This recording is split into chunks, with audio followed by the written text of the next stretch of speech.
jeune garçon nommé Tony. Il était le fils d'un homme humble, son père, qui avait travaillé toute sa vie dans le dur labeur de l'étanchéité. Depuis son plus jeune âge, Tony avait vu son père se battre avec détermination pour subvenir aux besoins de leur famille. Le jour où Tony se maria, c'était un moment de joie mêlé d'une pointe de tristesse. Joie, car il avait trouvé l'amour et la promesse d'une nouvelle famille. Tristesse, car il devait quitter derrière lui son pays natal, emportant avec lui le poids des souvenirs et la douleur de laisser derrière lui sa petite amie d'enfance. La vie en France, loin de leur terre d'origine, n'était pas facile. Le père de Tony jonglait entre des emplois sporadiques dans le domaine de l'étanchéité, tandis que sa mère travaillait comme femme de chambre dans un hôtel. Tony, quant à lui, naviguait entre les défis de l'adaptation et les aspirations de sa jeunesse. À l'âge de 6 ans, Tony découvrit sa passion pour le football. C'était son refuge, son échappatoire dans un monde où les rêves semblaient parfois lointains. Malgré les difficultés financières et les moments d'incertitude, le football lui offrait un sentiment de liberté et de camaraderie. À 9 ans, la famille prit la décision difficile de quitter leur pays d'origine, fuyant la crise économique et le racisme qui les étouffait.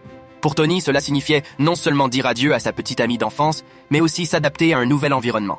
Les années passèrent, et Tony grandit avec son lot de défis. Il s'initia à la vie d'adulte plus tôt que prévu, jonglant entre les études, le travail et ses propres démons.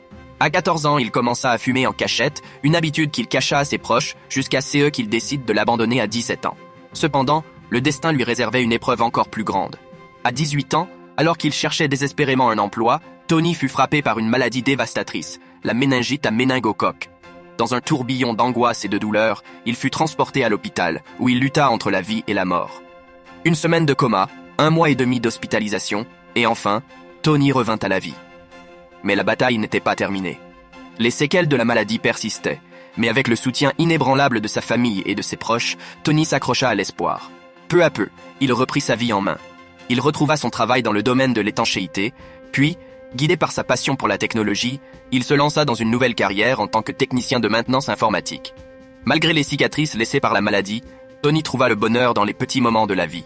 Il retrouva sa petite amie d'enfance, et ensemble, ils construisirent une nouvelle vie, scellée par le mariage et bénie par l'arrivée de 2 beaux enfants.